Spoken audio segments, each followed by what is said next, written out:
nyakubahwa perezida wa repubulika se twakwizera ko mu icyo gihe mu nkunga muzadutera muzaza ku kibuga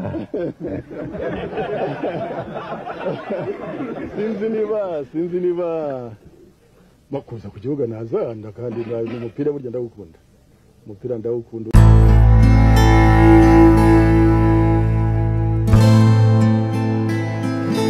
Amateka y'u Rwanda ni urugendo rwihariye rugaragaramo impinduka zikomeye za politiki, intambara, jenoside ndetse n'iterambere ridashidikanwaho. Ubuyobozi bw'igihugu kuva rwabona ubwigenge mwaka wa 1962 kugeza mwaka wa 2024 bwagiye butandukanye mu myumvire, imikorere n'icyerekezo.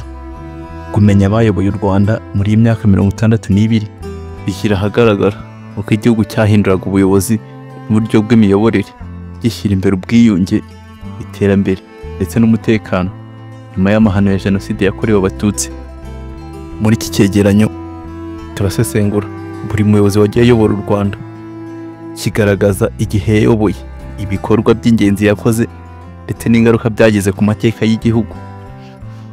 Nyuma yo guhagarika jenoside yakorewe abatutsi no gutsinda urugamba rwo kubohora igihugu, ingabo za RPF Inkotanyi zari ziyobowe na Paul Kagame zashyizeho guverinoma y'ubumwe bw'abanyarwanda muri leta y'inzibacyuho ku itariki ya 19 Nyakanga mwaka wa 1994, yayobowe na Pasiteri Bizimungu nka perezida, Major General Paul Kagame nka visi perezida ndetse na minisitiri w'ingabo.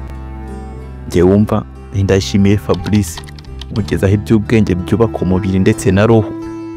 Mwibutse gukanda subscribe.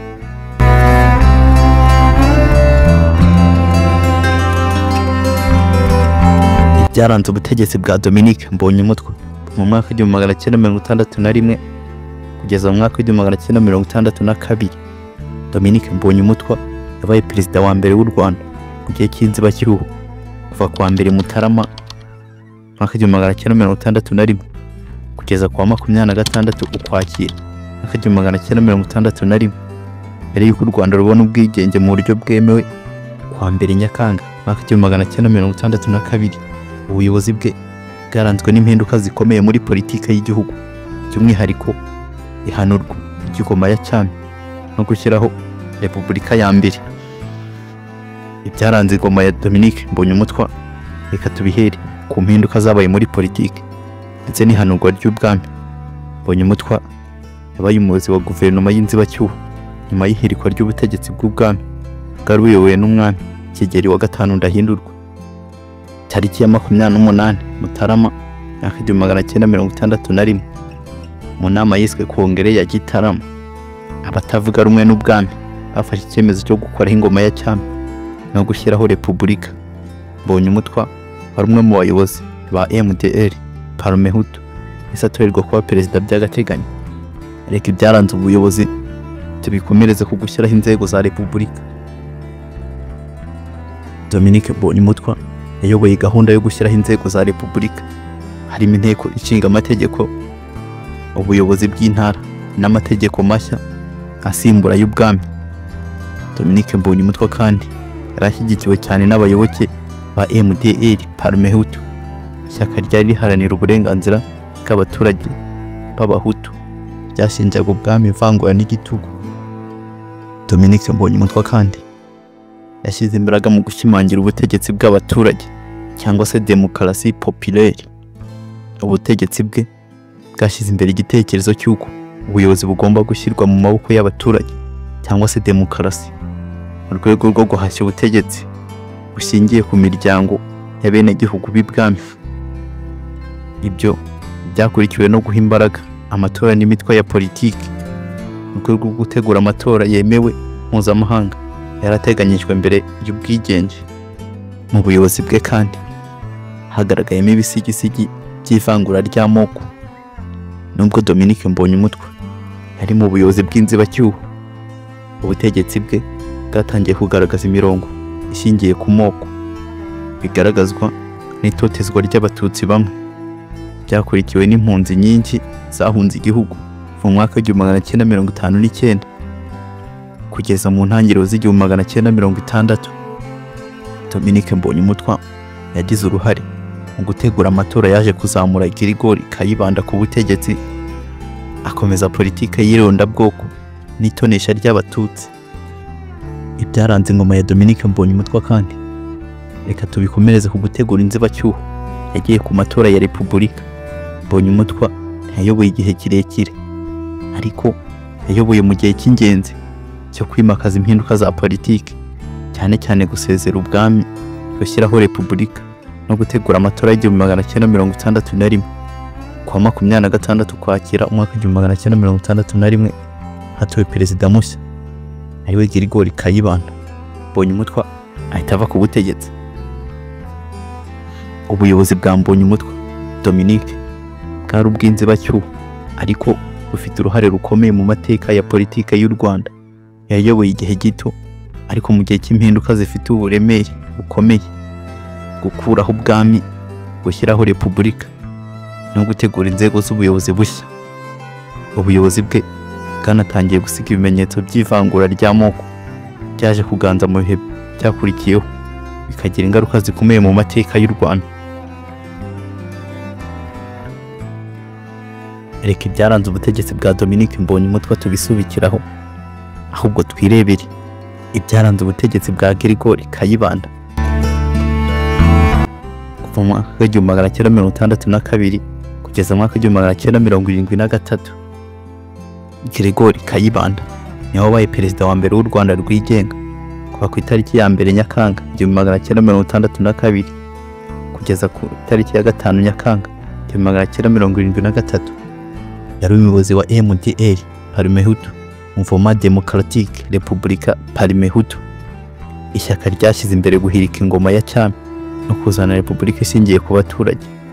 Ubuyobozi bwe bwaranzwe n'impinduka z'ingenzi, ariko kandi n'ibibazo bikomeye by'irondabwoko, ivangura, ubukene ndetse n'igitugu. Ibyaranze ubuyobozi bwa Girigori Kayibanda reka tubihere ku gushinga Repubulika ya mbere. Girigori Kayibanda yafashe ubutegetsi ku mugaragaro nyuma y'itora ryo mu 1961 ryakurikiye kongere ya Gitarama. Yashimangiye ishyirwaho rya Repubulika ya mbere nyuma yo gukuraho ubwami, arwanya igitekerezo cy'ubutegetsi bushingiye ku muryango wa cyami. Iyi ngoma kandi yaranzwe n'ubutegetsi bwe bushingiye ku ishyaka rimwe rikomeye, ariryo MDR Parmehutu, rikaba ari naryo ryari rifite ububasha bwose mu nzego zose z'igihugu. Reka ibyaranze ubutegetsi bwa Girigori Kayibanda tubikomereze mu miyoborere ishingiye ku moko. Ubuyobozi bwa Kayibanda bwaranzwe cyane n'ivanguramoko rikomeye, cyane cyane rikorewe Abatutsi. Abatutsi benshi birukanwe mu myanya y'ubuyobozi, abandi batotezwa, abandi bahungira mu bihugu by'amahanga, cyane cyane muri Uganda, Kongo, Uburundi ndetse na Tanzania. Habayeho ubwicanyi bw'amoko mu bihe bitandukanye, nko mu mwaka w'1963 ndetse n'1964, aho Abatutsi bishwe ku bwinshi mu ntara zitandukanye, cyane cyane mu majyepfo y'igihugu. Leta yakomeje kugendera mu ngengabitekerezo yo gukumira no kubuza impunzi z'Abatutsi gutaha. Ubutegetsi bwa Girigori Kayibanda kandi bwaranzwe no guhangana n'Abatutsi b'impunzi ndetse n'inkubiri y'intambara.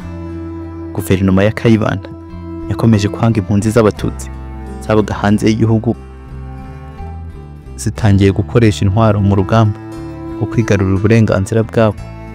Ibi byavuyemo gushimangira ubutegetsi bw'igitugu mu gihugu imbere, ndetse no gukaza umutekano no kwikoma abashinjwaga kuba ibyitso by'ingenzi cyangwa se inyenzi, uko leta yitaga Abatutsi b'impunzi bageragezaga gutera igihugu. Ibyaranze ubutegetsi bwa Kayibanda reka tubikomereze kuri politiki y'akarere n'itonesha ry'Abagitarama. Kayibanda yakundwaga nabo mu karere ka Gitarama, bikaba byaranabaye intandaro y'indi politiki yo kuronda akarere yiswe regionalisme. Abantu bakomoka muri Gitarama n'iyindi miryango ye hafi bahawe imyanya myinshi mu butegetsi, bikabangamira abandi bo mu bindi bice by'igihugu, by'umwihariko abo mu majyaruguru ndetse no mu murasirazuba. Ubutegetsi bwa Kayibanda kandi bwaranzwe no gucengera kw'igitugu n'ibibazo by'ubukungu. Ubuyobozi bwe bwafashe isura y'ubutegetsi bw'igitugu cya gisivili, aho amashyaka ataravuga rumwe n'ubutegetsi yahagaritswe. Itangazamakuru naryo ryagizwe igikoresho cya leta. Ibikorwa bya politike bisigara biri mu maboko ya MDR Parmehutu gusa. Ubukungu bwarushijeho guhungabana, rubangamirwa n'ibura ry'ubuhahirane ndetse n'ubumenyi mu micungire y'umutungo w'igihugu.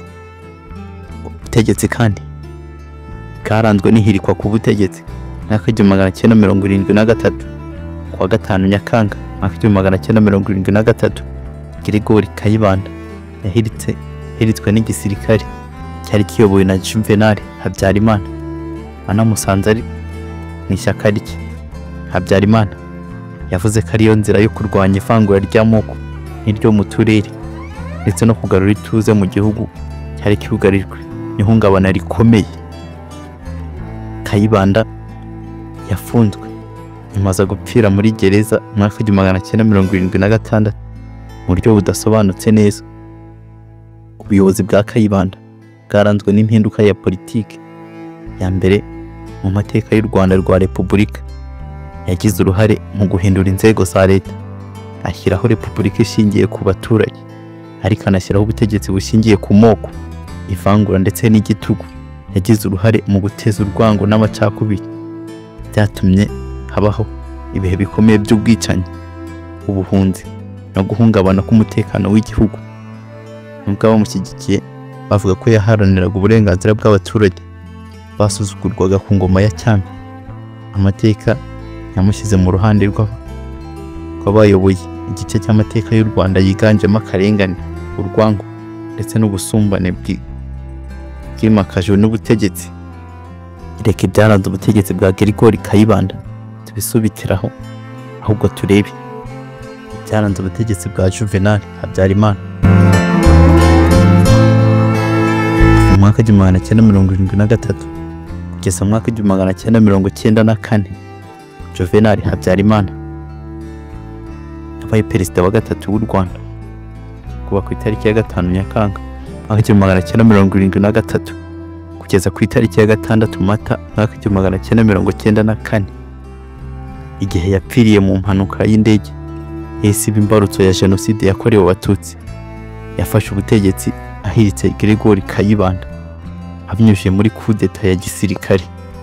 Ubutegetsi bwe bwaranzwe n'igitugu cya politiki, ironda koko rirenze urugero, gushyiraho ishyaka rimwe rukumbi ndetse n'itangira ry'intambara n'amateka mabi ya jenoside. Reka ibyaranze ubutegetsi bwa Juvenal Habyarimana tubihere kuri coup d'etat no gushinga repubulika ya kabiri mwaka 1973. Kuwa 5 Nyakanga mwaka 1973, Habyarimana yafashe ubutegetsi ahiritse Gregory Kayibanda, avuga ko agiye kugarura ituze, ubumwe ndetse n'ubwiyunge mu gihugu cyari cyaraciyemo ibice. Yatangaje ko agiye gukironda koko n'iryo mu turere, ariko nyuma byaje kugaragara ko ibyo yavugaga atari ko byubahirijwe. Ese ashinga repubulika ya kabiri ayubakira ku gitugu cya gisirikare. Ubutegetsi bwa Juvenal Habyarimana bwaranzwe kandi n'ishyaka rimwe rukumbi ari ryo MRND. Mwaka 1975 yashinze MRND cyangwa se Mouvement Révolutionnaire National pour le Développement, ishyaka rimwe rukumbi ryari ryemerewe gukorera mu gihugu. Abanyarwanda bose basabwaga kuba abanyamuryango b'iri shyaka. MRND igaruriye inzego zose za leta, harimo uburezi, ubucuruzi ndetse n'ingabo. Ubuyobozi bw'igihugu bwaranzwe no gukandamiza batavuga rumwe n'ubutegetsi, haba imbere mu gihugu ndetse no hanze yacyo. Ubutegetsi bwa Habyarimana kandi bwaranzwe n'ironda koko rikwajije umurego. Nubwo yavuze ko aje kurwanya ironda koko, ubutegetsi bwe bwimakaje ironda koko rikomeye kurusha mbere.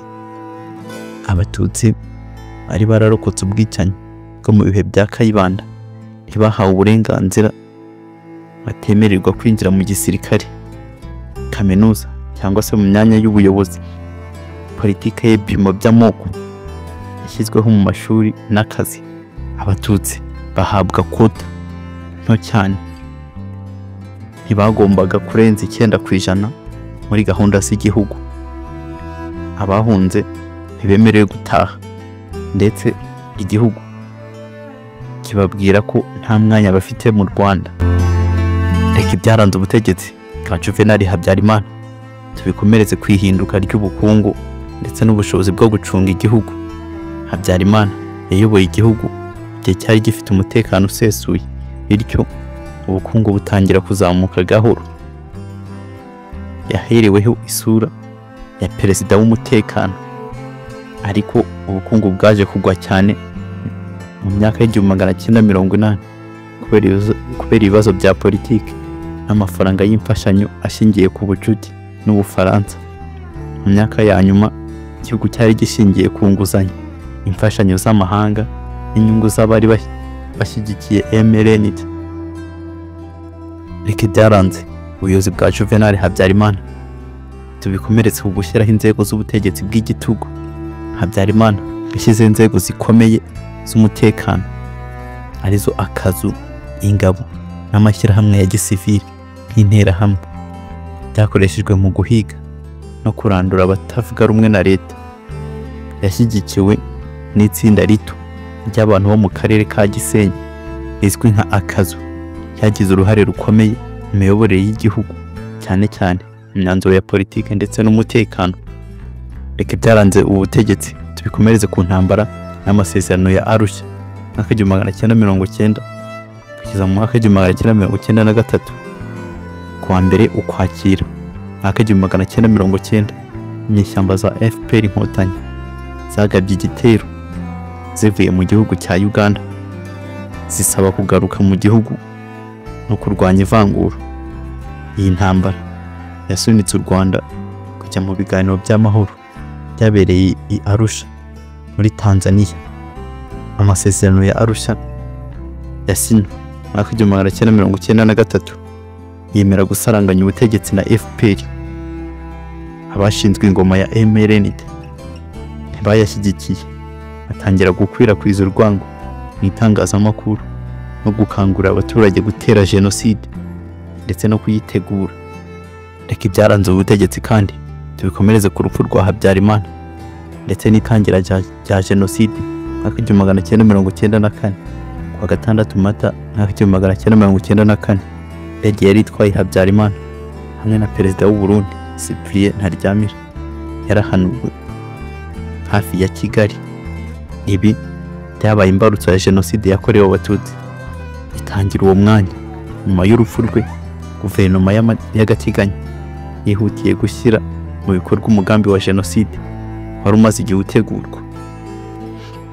Ubuyobozi bwa Juvenal Habyarimana bwaranzwe n'igihe kirekire cy'igitugu, irondakoko, ivangura no gucecekesha abatavuga rumwe n'ubutegetsi.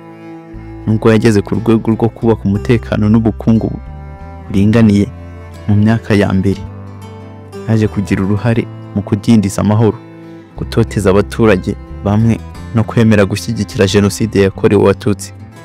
Ubutegetsi bwe bwamaze imyaka 21 ariko busoza mu buryo bw'amaraso n'akababaro k'igihugu. Reka ibyaranze ubutegetsi bwa Juvenal Habyarimana tubisubikiraho, ahubwo turebere hamwe ibyaranze ubutegetsi bwa Theodore Sindikubwabo kuva muri Mata kugera Nyakanga 1994. Theodore Sindikubwabo yabaye perezida w'inzibacyuho mu Rwanda hagati ya Mata na Nyakanga 1994. Igihe cyari cyihariye kandi kibi cyane ku mateka y'u Rwanda, igihe cya jenoside yakorewe abatutsi. Nubwo yayoboye mu gihe gito, ubutegetsi bwe burazwi cyane kubera uruhare bwari rufite mu gutegura no kuyobora jenoside yahitanye abarenga miliyoni, jenoside yakorewe abatutsi. Ubundi se uyu Theodore Sindikubwabo ni gute yageze ku butegetsi? Sindikubwabo yari umuganga w'umwuga kandi akaba yari perezida w'inteko ishinga amategeko CND ku butegetsi bwa Habyarimana. Nyuma y'indege ya Habyarimana ihanurwa kuwa 6 Mata 1994 habaye umuvurungano ukomeye, ubwicanyi buratangira. Abagize akazu igice cy'abari hafi ya Habyarimana bafatanyije n'igisirikare bashyiraho guverinoma y'abatabazi. Theodore Sindikubwabo ahabwa kuyobora igihugu umukuru w'inzibacyuho. Nta matora cyangwa se inzira ya demokarasi byabaye. Iyi guverinoma yashyizweho mu buryo bwa gashozamurongo.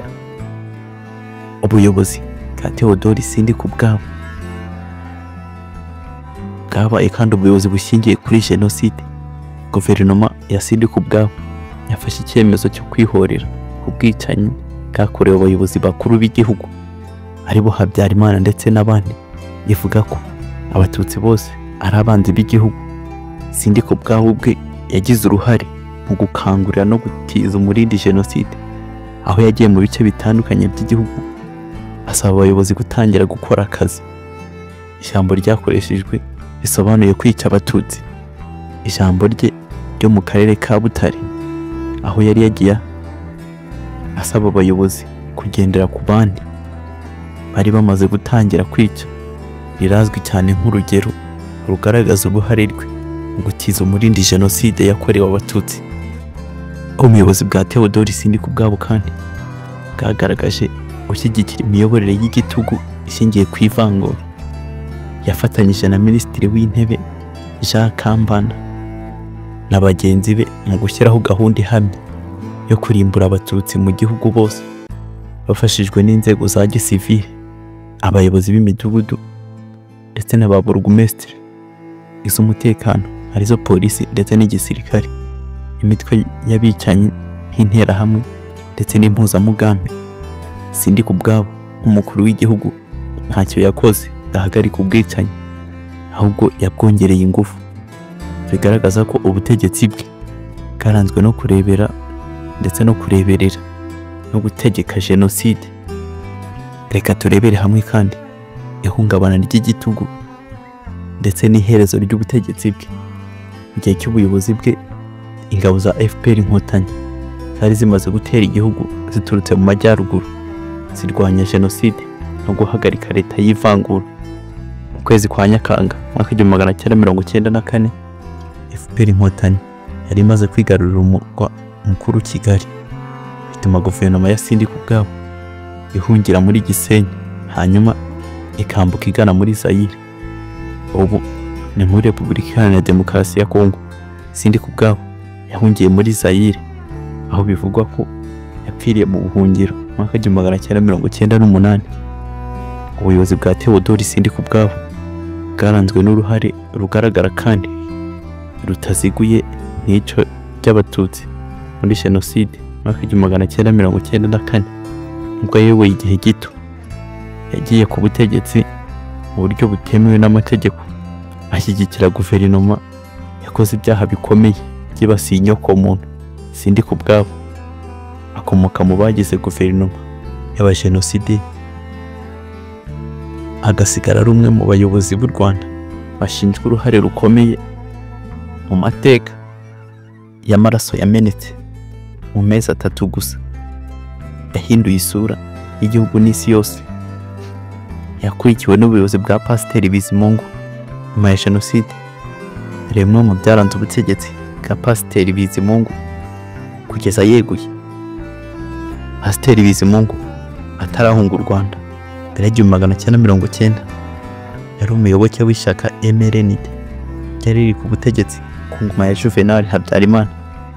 Yakoze imirimo itandukanye, ariko wamenyekanye cyane mu buyobozi bw'ikigo cy'igihugu cyari gishinzwe amazi, amashanyarazi na gaze, aricyo Electrogas. Gushwana n'umutegetsi bwa Habyarimana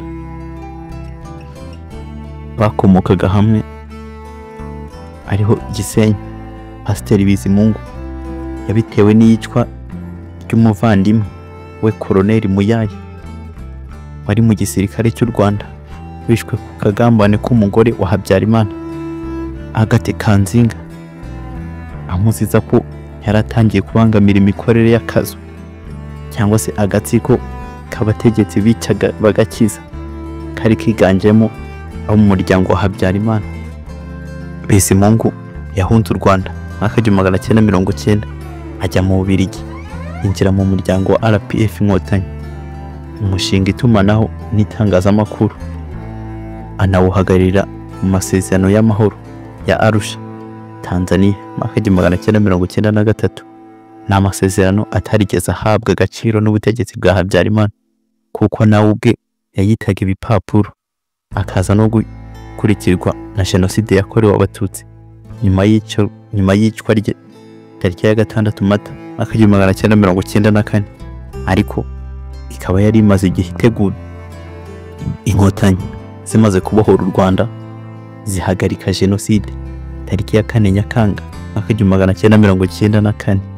Bizimungu yagizwe perezida w'inzibacyuho ku ya 19 Nyakanga 1994 kugeza muri Werurwe 2000, aribwo yavaga ku butegetsi yeguye bitewe no kutavuga rumwe n'abandi bayobozi bagenzi be bo muri RPF ku birebana no gushyiraho guverinoma nshya.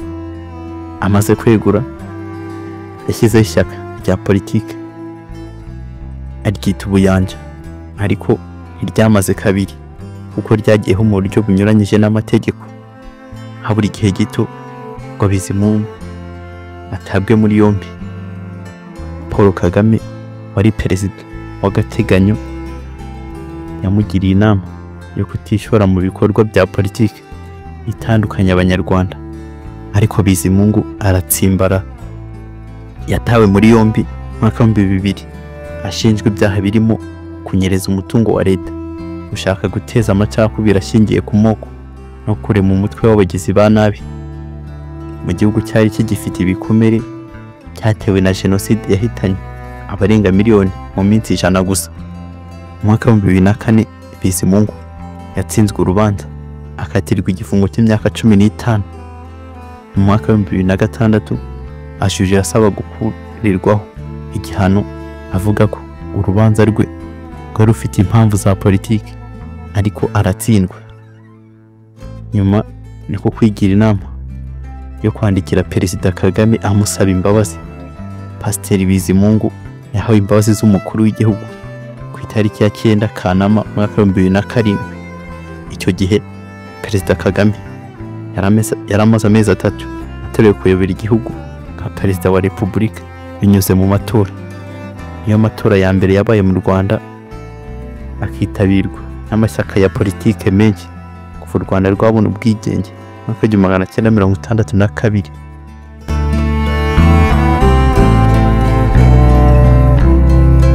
Pasiteri Bizimungu w'imyaka 74 yavukiye ahahoze ari muri perefegitura ya Gisenyi mu 1950. Nyuma yo kuva muri gereza yongeye kugaragara mu buzima bwa politike. Ubu abayeho mu buzima busanzwe ariko butamwaye na buhoro, kuko afite ibikorwa by'ubucuruzi bitandukanye birimo inzu zikodeshwa mu mujyi wa Kigali na hoteli y'umuryango we iri mu nkengero z'ikiyaga cya Kivu, umurenge wa Nengo, aha ni mu karere ka Rubavu. Pasiteri Bizimungu yayoboye leta y'inzibacyuho kuva muri Nyakanga 1994 kugeza muri Werurwe 2000. Nyuma y'uko inkotanyi zari zimaze gutsinda leta yari yariyise y'abatabazi yashyize mu bikorwa jenoside yakorewe abatutsi, yobowe na Theodore Sindikubwabo nka perezida w'agateganyo. Uyu nawe yategetse nyuma y'icwa rya Juvenal Habyarimana wahiritse Girigori Kayibanda mu 1973 akanamwica. Kayibanda nawe akaba yarasimbuye Dominique Mbonyumutwa mu 1961 nyuma y'ihirikwa ry'ingoma ya Kigeli wa gatanu Ndahindurwa. Mu 1959 Perezida Paul Kagame wabaye visi perezida ndetse na minisitiri w'ingabo mu nzibacyuho niwe perezida wa mbere watowe anyuze mu nzira ya demokarasi isesuye. Muri politike y'amashyaka menshi ku itariki ya 25 Kanama 2003 yongera gutorerwa manda ya kabiri 2010, ya gatatu 2017. 2015 Abanyarwanda bamaze kubona ko ubuyobozi bwe bubanyuze kandi ko hari hakiri byinshi umuryango RPF Inkotanyi wagombaga kubagezaho ufatanyije n'abandi banyapolitiki babitwaye nabi mu gihe cya Jenoside kandi bakoranye kuva mu mwaka w'1994. Basabye inteko ishinga amategeko ko ingingo y'101 y'itegeko nshinga yavugururwa Paul Kagame akongera kwiyamamaza. Ingingo yavuguruwe mu Kwakira 2015. Manda y'umukuru w'igihugu iva ku myaka 7 ishyirwa ku myaka 5, ishobora kongera kwiyamamariza inshuro imwe. Abisabwe n'Abanyarwanda Paul Kagame ngiye kwiyamamaza mu mwaka wa 2017. Manda ya gatatu irangira muri 2024. Nabwo barongera bamusaba gukomezanya nabo muri manda y'imyaka 5. Amatora yabaye tariki 15 Nyakanga 2024 hagati y'abakandida batatu: Paul Kagame wa RPF Inkotanyi, Frank Habineza wa Green Party ndetse na Philippe Mpayimana wigenga. Kagame watsinze amatora ku majwi 8,822 abantu 794, ndetse tubishize ku ijana ukasanga ari amajwi 99.18%. Habineza Frank abona amajwi 44,000 abantu 479, mbese kwishanisha rya 0.50%.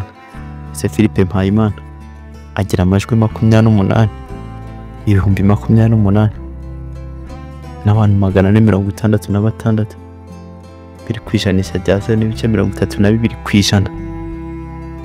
Ubuyobozi bw'u Rwanda kuva mu mwaka wa 1962 kugeza muri 2024 bugaragaza ko igihugu cyagiye kibona abayobozi batandukanye bagize uruhare runini mu gusobekeranya amateka y'igihugu. Bimwe mu bihe byaranze u Rwanda harimo amacakubiri, ubutegetsi bw'igitugu, Jenoside, ariko kandi n'igihe cy'iterambere n'ubwiyunge. Kuri ubu igihugu kiri mu nzira yo kwiyubaka ku nkingi z'imiyoborere myiza ndetse n'ubukungu, ubwo hakiri impaka ku bwisanzure bwa politiki. Kumva aya mateka bifasha Abanyarwanda gusobanukirwa ibihe banyuzemo no gukomeza kubakira ku mahitamo meza y'ejo hazaza. Inaha dusoreje ikiganiro cyacu. Ntakoze cyane kubana natwe. General Fabrice, umuhungu wanyu nk'ibisanzwe, ubagezaho ubucukumbuzi bwihariye utasanga ahandi uretse hano kuri Mr ML TV. Bye bye, reka duhure mu bindi biganiro. Ukeneye gutanga igitekerezo wadusanga muri comment.